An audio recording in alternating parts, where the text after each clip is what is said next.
welcome back to my channel. In today's video I am making a birthday card for my son. He is actually turning 16, and in a fairly recent video for Father's Day really, I shared some tips and tricks on how to make masculine cards, because I mentioned that I am a girl and so I love flowers and sparkles and gems and sequins and pearls and all things that glitter, but that's not really for guys. So one of the things that I shared was to make a card that has one of their interests in mind. So he likes Chinese food, and he has a little bowl that he puts Chinese food in, and noodles and that kind of thing, and he loves that, and he likes matcha and all that stuff. So I have this set from my stash. I received it in kind of a mystery box kind of thing, and I decided that this would be a good time to use that. So what I'm doing here is I have a piece of red cardstock, and this is Lessebo Red Rose. His favorite color is red. So that was another tip that I shared, was make something that interests them and use colors that they like or that reflect them. So I have this red rose cardstock from Lessebo, and I am going to put some stenciling on here. So this is a very easy way to do some mixed media. But before we really get into that, here I am sharing, this is actually a deli container that I got from Hobby Lobby. So I know that, I think it's Spellbinders has like their craft stacks, and I just struggle spending that kind of money on something that isn't fun. You know, like organization can be fun, but not that kind of organization, in my opinion. And so I found these because I had been batch creating recently, and I really needed something that I could carry downstairs that would make it easier to do so. And I found these, and they are working really, really well. They came in a stack of 4. They were half off because they're part of their spring collection. So they were half off. So I got all 4 of these for like $6, something like that. And I was really, really pleased with them. One of the things I may do is in a couple of them, just to kind of keep smaller dies organized and keep them from getting lost on my desk, what I might do is put some magnet sheet, tape it to the bottom of them, and just maybe 1 or 2, just so that I have kind of that option. But I am really pleased with these. Again, they are a deli container that I got from Hobby Lobby in their their spring collection that was half off. So while I was jibber jabbering about these deli containers, I went ahead and stenciled some Ranger transparent texture paste using just a spatula from my stash over this dotted pattern Altenew stencil.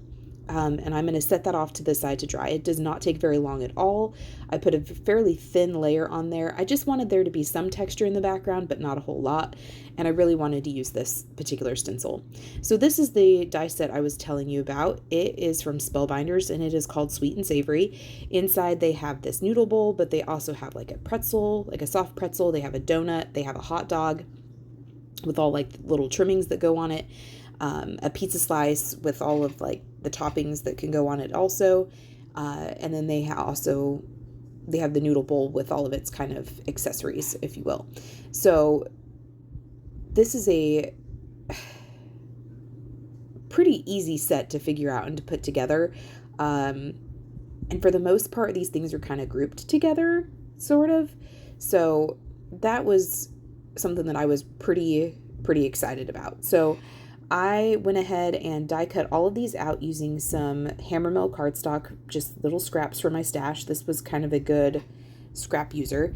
And I'm going to take my Altenew artist markers and color in these die cuts. You could absolutely color these using whatever medium you want, but for me, the quickest is markers. You could cut this out from all colored cardstock. You could ink blend on it. You could ink blend on white.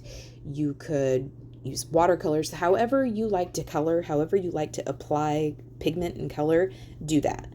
I didn't add any special blending or anything like that to these because they're fairly small pieces, really. You could do some things to the bowl. You could even If you wanted to, you could cut the bowl out from pattern paper and glue it together, give it some more pattern. You could stencil over the top of the bowl.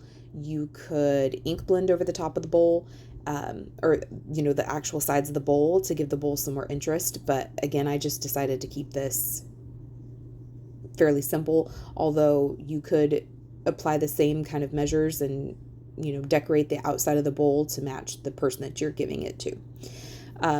Again, I'm using artist markers, and the colors I'm using are Jet Black, Vineyard Berry, that's the red, Morning Frost is the gray, Mango Smoothie is kind of the yellow, and then Sand Dunes is the brown or kind of creamy color.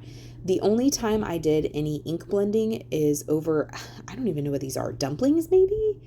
I'm not sure what these are, but the little round things that have all the holes in them, I assume that's some sort of Asian food. I'm not sure what it is, but that was the only time I did any ink blending, just because I wanted them to have a little bit more interest and not match perfectly all of the other colors that I'm using on this particular card here.